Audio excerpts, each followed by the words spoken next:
Hello 10th class. Today we are going to start chapter 3 Nationalism in India. In first chapter Nationalism in Europe, we studied nationalism in Europe countries, and now in this chapter we will study about India, how nationalism started in India, and what were the impact of it, and who took part in nationalism. First of all, introduction of this chapter, the growth of nationalism in India up to the first decade of the 20th century. यहाँ पर nationalism की जो starting है वो 20th century के first decade में ही हो गई थी।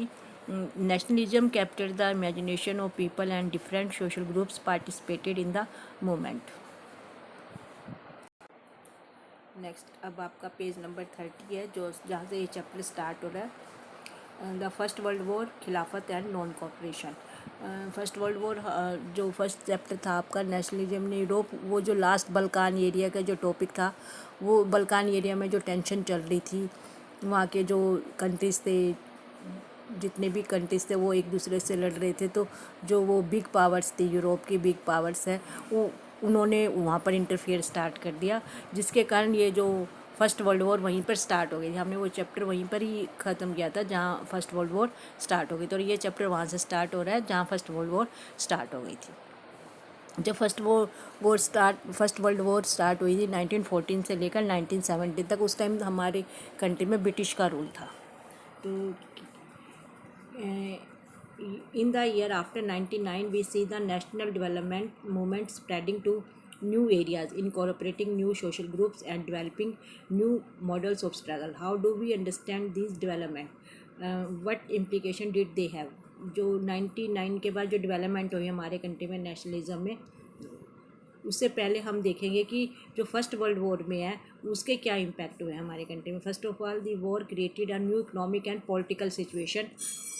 जो फर्स्ट वर्ल्ड वॉर थी उससे हमारी कंट्री में एक इकोनॉमिक और पॉलिटिकल जो सिचुएशन है वो न्यू क्रिएट हो गई। It led to a huge increase of defence expenditure which was financed by war loan and increasing taxes. British ने भी फर्स्ट वर्ल्ड वॉर में पार्टिसिपेट किया था, और जब भी कोई कंट्री कोई वॉर में पार्टिसिपेट करता है तो उसका जो डिफेंस का एक्सपेंडिचर है, यानी जो आदमी का जो खर्चा है वो बढ़ जाता है, जिसको उसे अदर कंट्री से लोन लेकर पूरा करना पड़ता है। तो लेकिन वो कंट्री फिर क्या करता है, अपने ही जो पब्लिक पर टैक्स को इंक्रीज़ कर देता है। तो ब्रिटिश ने भी इंडिया में क्या किया, इंक्रीजिंग टैक्सेस, कस्टम ड्यूटीज़ वर रेज्ड, यहाँ पर जो कस्टम ड्यूटीज़ थी वो भी बढ़ा दी गई, एंड इनकम टैक्स इंट्रोड्यूस, और एक नया टैक्स इनकम टैक्स को भी इंट्रोड्यूस कर दिया ब्रिटिश ने अपनी इनकम को इंक्रीज़ करने के लिए। और ऑलरेडी जो इंडियन थे वो बहुत ज़्यादा सफ़र कर रहे थे उस टाइम ब्रिटिश रूल से, और ब्रिटिश ने उस पर ये भी, और जो उन पर है टैक्स है, टैरिफ है, ये बर्डन और उन पर इम्पोज कर दिया। दो the war years prices increase, और जैसे ही वॉर होती है ये भी एक कॉमन कॉन्सिक्वेंसेस होता है वार का, कि जो जनरल जो डेली यूज़ की चीज़ें होती हैं उनके प्राइसेस रेज हो जाते हैं। वो डबल हो गए 1930 से लेकर 18 तक, वो जो प्राइसेस है वो डबल हो गए। और इंडियन पहले ही पॉवर्टी को फेस कर रहे थे, अनएम्प्लॉयमेंट को फेस कर रहे थे, क्योंकि ब्रिटिश ने जो इकोनॉमिक पॉलिसी बनाई थी वो ऐसी थी कि उनको कोई भी एम्प्लॉयमेंट नहीं मिलता था, क्योंकि जो सेकंड सेक्टर है वो डेवलप नहीं हो पा रहा था, leading to extreme hardship for the common people. जो कॉमन पीपल के लिए बहुत ज़्यादा प्रॉब्लम क्रिएट कर रहा था। Villagers were called upon to supply soldiers and force recruitment in rural area caused wide spread anger. और साथ के साथ इकोनॉमिक डिस्ट्रक्शन तो था ही था, साथ के साथ विलेजर्स को आर्मी में ज़बरदस्ती फोर्स रिक्रूटमेंट किया जा रहा था, कि वो जिनको वहाँ आगे फ्रंट पर लड़ाई के लिए भेजा जा सके। Then in 1989 and 21 crops fail, और उसके पहले ये जो प्रॉब्लम चल रही थी, उसके बाद जो 89 में और 2021 में भी क्रॉप्स जो है वो हार्वेस्टिंग नहीं हो पा रही थी, किसके कारण, इन्फ्लुएंजा एपिडेमिक फैल गया था वहाँ पर। इस कारण जो क्रॉप है वो सारी ख़राब हो गई थी। According to the census of 1921, 12 to 13 million people perished as a result of famines and epidemic. और अकाल और एपिडेमिक महामारी के कारण 12 से 13 जो है मिलियन पीपल इंडिया में मारे गए थे। कब, 1921 में। ये जो सारी सिचुएशन थी जो वो फर्स्ट वर्ल्ड वॉर के बाद इंडिया में क्रिएट हुई थी. People hoped that their hardship would end after the war was over, but that did not happen. At this stage a new leader appeared and suggested a new model of struggle. इस war से पहले British ने Indian से promise किया था कि war के ख़त्म होते ही वो इंडियन को काफ़ी रिलैक्सेशन देंगे और उनकी जो डिफ़िकल्टीज है, हार्डशिप है, वो ख़त्म हो जाएगी. लेकिन वॉर के ख़त्म होने के बाद भी ऐसा कुछ नहीं हुआ. उसी समय इंडिया में एक ऐसे लीडर की एंट्री हुई जिसने कि एक नया रास्ता दिखाया यहाँ के लोगों को, जिससे कि वो ब्रिटिश रूल से मुक्ति पा सकते थे. नेक्स्ट टॉपिक है आइडिया ऑफ सत्याग्रह. महात्मा गांधी, ये जो न्यू लीडर का जो अभी नाम आया वो थे महात्मा गांधी. महात्मा गांधी साउथ अफ्रीका में थे. Mahatma Gandhi return to India in January 1915. वो 1915 में इंडिया में वापस लौटे और उस टाइम इंडिया में यही जो सिचुएशन है वो चल रही थी. As you know it had come from South Africa when he had successfully fought the racist regime with a novel method of mass agitation which he called Satyagraha. South Africa में भी बच्चों हमने 9th में read किया था civics की book में कि वहाँ पर भी नेल्सन मंडेला ने स्ट्रगल किया था, ब्रिटिश रूल चल रहा था, वहाँ पर भी सब कुछ ऐसे ही चल रहा था जैसे यहाँ चल रहा था. वहाँ राशियल डिस्क्रिमिनेशन भी चल रहा था, वाइट के एरिए अलग थे, ब्लैक के एरिए अलग बनाए थे. तो वहाँ पर भी गांधी जी ने सत्याग्रह का सक्सेसफुली एक्सपेरिमेंट किया था. The idea of satyagraha emphasized the power of truth and need to search for truth. और ये जो सत्याग्रह है इसका क्या मीनिंग होता है? इसका मीनिंग होता है कि पावर ऑफ ट्रूथ, कि जो सच्चाई की जो ताकत होती है और उसे अगर गांधी जी का मानना था कि अगर हम ट्रूथ हमारे साथ है तो हमें किसी भी फिजिकल पावर की ज़रूरत नहीं पड़ेगी. It's suggested that if the cause was true, if the struggle was against injustice, then physical force was not necessary to fight the oppressor. यदि अगर हमारा जो ऑब्जेक्टिव है वो ट्रू है और हम इनजस्टिस के अगेंस्ट में लड़ रहे हैं तो हमें फिजिकल फोर्स अगर हमारे पास है नहीं तो हमें उसकी ज़रूरत नहीं पड़ेगी. हम विदाउट फिजिकल फोर्स भी ऑप्रेसर के अगेंस्ट में लड़ सकते हैं. किसकी ताकत पर? सच्चाई की ताकत पर. विदाउट सीकिंग वेगरेंस और being aggressive a satyagrahi could win the battle. Gandhi ji का मानना था कि बिना अग्रेसिव हुए एक सत्याग्रह, जो एक रियल जो सच्चा सत्याग्रही है, वो अपने बैटल को जीत सकता है. ये बच्चों आपका NCERT क्वेश्चन भी है. व्हाट डज सत्याग्रह मीन्स, इसके 3 पॉइंट आएंगे बच्चों और ये आपको इसमें से ही करना है क्वेश्चन. तो इसका आंसर आप इस पैरे में से बना सकते हैं. जो स्टार्टिंग की लाइन है 3 पॉइंट आपका ये जो पैरा बन जाएगा. Mahatma Gandhi believe this dharma of non violence could unite all Indians. और जो ये नॉन वायलेंस है, गांधी जी के 2 ही सिद्धांत थे, एक सत्य, एक ट्रुथ, एक नॉन वायलेंस, यानी कि सत्य एंड अहिंसा. इन्हीं के बेस पर गांधी जी का मानना था कि सब जो इंडियन है वो एक हो जाएंगे, यूनाइट हो जाएंगे. उसके बाद गांधी जी ने सत्याग्रह यहाँ पर स्टार्ट किया. After arriving in India, Mahatma Gandhi successfully organised satyagraha movement in various places in. Gandhi ji जब 1915 में इंडिया में आए थे, 1917 में उन्होंने यहाँ पर सत्याग्रह स्टार्ट कर दिया. फर्स्ट जो है arriving in India, Mahatma Gandhi successfully organise satyagraha movement in various places in 1917. सबसे पहला जो सत्याग्रह उन्होंने 1917 में स्टार्ट किया. कहाँ पर किया? He travel to Champaran in Bihar to inspire the peasant to struggle against the oppressive plantation system. First जो चंपारण है बिहार में स्टार्ट किया और वो किसके अगेंस्ट में किया था? ऑपरेसिव प्लांटेशन सिस्टम के अगेंस्ट में किया था. देन इन 1917 ही organise a satyagraha to support the peasant of Kheda district. उसके बाद उन्होंने 1917 के बाद 1918 में खेड़ा डिस्ट्रिक्ट है गुजरात में, वहाँ पर उन्होंने पीजेंट के लिए किया था क्योंकि उनकी जो क्रॉप है वो ख़राब हो गई थी और उन प्लेग एपिडेमिक के कारण. लेकिन उनसे जो वो ड्यूज़ है, जो ब्रिटिश उनसे जो रेवेन्यू लेते थे वो उनका माफ़ नहीं किया गया था. उसके अगेंस्ट में जो गांधी जी ने सत्याग्रह किया 1918 में खेड़ा में.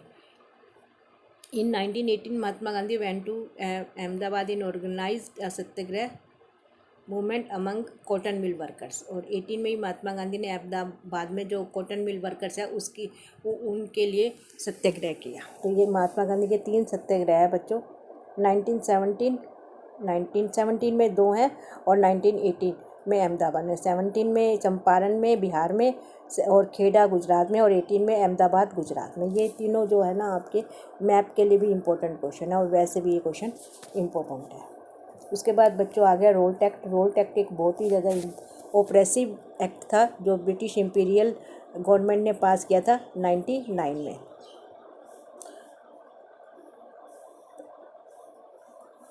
ये जो रोल्ट एक्ट था वो क्या था? Rowlatt act gave the British government enormous power to repress political activities and allowed imprisonment of political prisoners without trial for 2 years.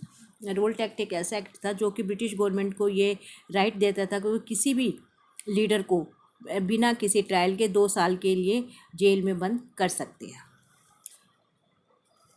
Mahatma Gandhi now decided और लॉन्च अ नेशन वाइड सत्याग्रह। महात्मा गांधी ने इस ओप्रेसिव रूल के against में भी जो है वो सत्याग्रह launch करने का डिसाइड किया। Rallies were organise in various cities. Workers went on strike in workshop और shops close down alarmed by the popular upsurge and second that lines of communication such as the railway and telegram would be disrupted. The British administration decided to clamp down on the nationalists. Local leaders were picked up from Amritsar and Mahatma Gandhi was barred from entering Delhi। यानी कि जब सब लोगों ने इसके against में protest करना start कर दिया तो ब्रिटिश ने जो लीडर थे, लोकल लीडर्स हैं, उनको अरेस्ट करना स्टार्ट कर दिया और महात्मा गांधी को दिल्ली में आने से मना कर दिया। On 10 April the police in Amritsar fired upon a peaceful procession. 10 April को अमृतसर में एक जुलूस निकला हुआ था, लोगों का पीसफुल प्रोसेशन था, उस पर पुलिस ने फायरिंग की। Provoking wide spread attack on bank post office. उसके बदले में वहाँ के लोगों ने गुस्से में आकर बैंक पर, पोस्ट ऑफिस में, रेलवे स्टेशन पर अटैक करने स्टार्ट कर दिया। Martial law was imposed and martial law के लिए ब्रिटिश ने मार्शल लॉ लगा दिया and general Dyer took command. और जनरल जो डायर थे आर्मी के, उन्होंने वहाँ की कमांड ली। अब आता है बच्चों आपका जलियांवाला बाग इंसिडेंट। जलियांवाला बाग इंसिडेंट भी बहुत एक इम्पोर्टेंट इंसिडेंट है। उन 13 अप्रैल इन famous Jallianwala Bagh incident took place. ये भी आपका मैप का क्वेश्चन है कि Jallianwala Bagh incident where it was ओकर इन अमृतसर पंजाब। 13 अप्रैल को हुआ था ये incident. On the day large crowd gathered in the enclosed ground of Jallianwala Bagh. Some came to protest against the government new repressive measures. एक वहाँ पर एक जलियांवाला बाग है, वहाँ पर एक जो लोगों की है ना जो एक मीटिंग चल रही थी, उसमें से कुछ जो रोल्ट एक्ट के बारे में बात कर रहे थे कि ये रोल्ट एक्ट ब्रिटिश का जो है ये एक काला कानून है जिसको हमें रोकना चाहिए। सम से came to protest against the government new repressive measures. Others had to come to attend annual Baisakhi fair. और 13 अप्रैल को बैसाखी भी होती है पंजाब में। ये जो फेस्टिवल है वो बहुत धूमधाम से मनाया जाता है। तो कुछ जो वहाँ पर जो पीपल आए हुए थे दूसरे अदर जगह से, वो बैसाखी मेले में भी आए हुए थे। Being from outside the city many villagers were unaware of the martial law. और वहाँ पर मार्शल लॉ लगा हुआ था। मार्शल लॉ का मतलब होता है कि कोई भी बाहर से नहीं आ सकता और कोई मीटिंग नहीं कर सकता। लेकिन जो वो लोग बाहर से फेयर अटेंड करने आए हुए थे उन्हें इस बात का पता नहीं था कि यहाँ पर मार्शल लॉ लगा हुआ है।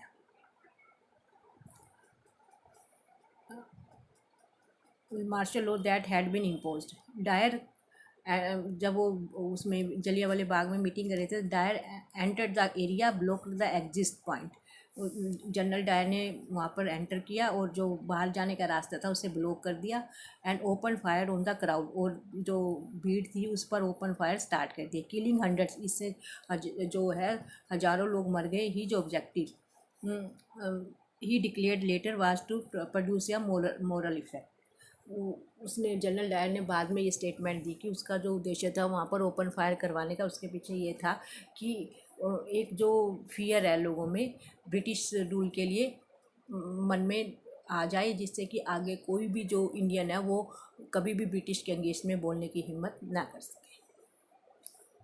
As the news of Jallianwala Bagh spread, crowd took the streets in many north Indian towns. और चारों तरफ से जैसे ये कंट्री में ये बात फैली, चारों तरफ से लोग हैं वो बाहर निकल आए। There were strikes clashed with the police and attack on government building, और गवर्नमेंट बिल्डिंग पे लोग अटैक करने लगे। The government responded with brutal repression, और गवर्नमेंट ने भी अपना जो ब्रूटल रिप्रेशन था वो स्टार्ट कर दिया। Seeking to humiliate the terrorist people, satyagrahi were force to rub their and noses on the ground. और जो सत्याग्रही थे, जो मूवमेंट करने वाले थे, उनको पुलिस ने अरेस्ट कर लिया और उनको उनसे बहुत ज़्यादा जो लो लेवल के जो वर्क है वो करवाए गए। उनको ग्राउंड पर नाक रगड़ने के लिए भी मजबूर किया गया और उनको ब्रिटिश को सैल्यूट करने के लिए कहा गया। People were flogged and villages were bombed, seeing violence spread, Mahatma Gandhi called off the movement. और जिससे कि पुलिस ब्रिटिश में यानी पुलिस में और पीपल में काफ़ी जो है इरिटेशन हो गई। पुलिस पीपल पर अटैक कर रही थी और पुलिस जो पीपल थे वो पुलिस पर अटैक कर रहे थे, गवर्नमेंट बिल्डिंग को नुकसान कर रहे थे और आग लगा रहे थे। तो ये सारी जो वायलेंस देखकर महात्मा गांधी ने सत्याग्रह जो मूवमेंट था वो वापस ले लिया, क्योंकि महात्मा गांधी किसी भी हालत में नॉन वायलेंस करवाना नहीं चाहते थे। While the road tax satyagraha had been a widespread movement, it was still limited mostly to cities and towns. Mahatma Gandhi now felt the need to launch a more broad-based movement in India, but he was certain that no such movement could be organized without beginning the Hindu and Muslims close together. ये क्या था बच्चों कि Mahatma Gandhi feel कर रहे थे कि कोई भी जो मूवमेंट है वो तब तक सक्सेसफुल नहीं होगा जब तक हिंदू और मुस्लिम मिलकर कोई भी मूवमेंट नहीं करेंगे। और उस टाइम जो मुस्लिम थे वो हिंदुओं के किसी भी मूवमेंट में पार्ट नहीं लेते थे। इसलिए महात्मा गांधी ने सोचा कि हिंदू और मुस्लिम की जो यूनिटी के बारे में सोचा कि अगर हिंदू मुसलमान एक हो जाए और वो मिलकर ब्रिटिश के अगेंस्ट में कोई मूवमेंट करेंगे तो जो हमारा ऑब्जेक्टिव है वो जल्दी अचीव हो जाएगा। उसके बाद है why non corporation movement. Next topic है बच्चों इसी पेज का आपका page number 32, why non corporation. कि गांधी जी ने ये नॉन कॉरपोरेशन है सहयोग आंदोलन ही चलाया। उन्होंने एक बुक लिखी थी हिंद स्वराज 1909 में। Mahatma Gandhi declared that British rule was establish in India with the cooperation of Indians. Gandhi ji ने उस बुक में ये लिखा था कि जो ब्रिटिश रूल इंडिया में चल रहा है वो इंडियन की कॉपरेशन के कारण ही चल रहा है। अगर इंडिया के जो पीपल है वो ब्रिटिश को कोऑपरेट करना बंद कर देंगे तो वो लोग अपने आप ही अपना जो हमारा कंट्री छोड़कर चले जाएंगे। And had survived only because of this cooperation, और वो सर्वाइव भी इसीलिए कर रहे हैं कि इंडियन उनके साथ कॉपरेशन कर रहे हैं। If Indians refuse to cooperate British rule in India would collapse within a year and swaraj would come. उनका मानना था कि अगर इंडियन कोऑपरेट करने के लिए से रिफ्यूज़ कर देते हैं तो जो ब्रिटिश रूल है वो कोलैप्स हो जाएगा एक साल में और हमें जो स्वराज है वो मिल जाएगा। स्वराज मीन्स अपना राज्य मिल जाएगा। How could non cooperation become a movement? Gandhi ji propose that movement should unfold in stage, it should begin with the surrender of titles by the government. फिर ये जो नॉन कॉपरेशन है, जो ब्रिटिश के साथ जो कॉपरेशन है वो किस तरह से बंद करें, तो इसके लिए गांधी जी ने स्टार्टिंग की कि जो गवर्नमेंट ने टाइटल दिए हुए हैं अलग अलग उनको सरेंडर किया जाए। And a boycott of civil services, और जो ब्रिटिश की जितनी सर्विसेज है गवर्नमेंट सर्विसेज है उनका बायकॉट किया जाए। आर्मी का, पुलिस का, कोर्ट का, लेजिस्लेटिव काउंसिल का, स्कूल, फॉरेन गुड्स, इन सब का बायकॉट किया जाए। Then in case the government used repression of full civil disobedience campaign would be launched. और ये भी डिसाइड किया गया कि अगर इस केस में गवर्नमेंट जो रिप्रेशन यानी फोर्स जो अपनी ताकत यूज़ करती है तो सिविल डिसोबीडियंस कैंपेन लॉन्च किया जाएगा। Through the summer of 1920 Mahatma Gandhi was and Shaukat Ali toured extensively mobilise popular support for the movement. ये बॉयकॉट का बच्चों यहाँ भी दिया हुआ है। The refusal to deal and association with people or participate in activities or buy and use things usually a form of protest. ये boycott करना होता है। Many Congress were, however, concerned about the proposal. They were reluctant to boycott the council election scheduled the November 1920.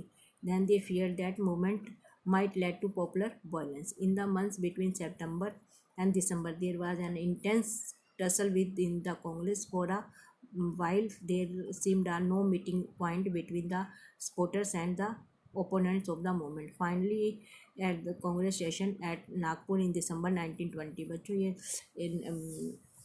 Congress के दो session हुए हैं, एक तो दिसंबर 1920 में हुआ, एक सितंबर 1920 में हुआ। दिसंबर 1920 में हुआ नागपुर में और सितंबर 1920 में हुआ है वेस्ट बंगाल में। ये भी आपका मैप का क्वेश्चन है। A compromise was worked out and the non corporation programme was adopted, यानी कि जो कांग्रेस का जो सेशन हुआ नागपुर में 1920 में, वहाँ पर नॉन कॉर्पोरेशन का जो प्रोग्राम है वो रिकोगनाइज किया गया, अडोप्ट किया गया।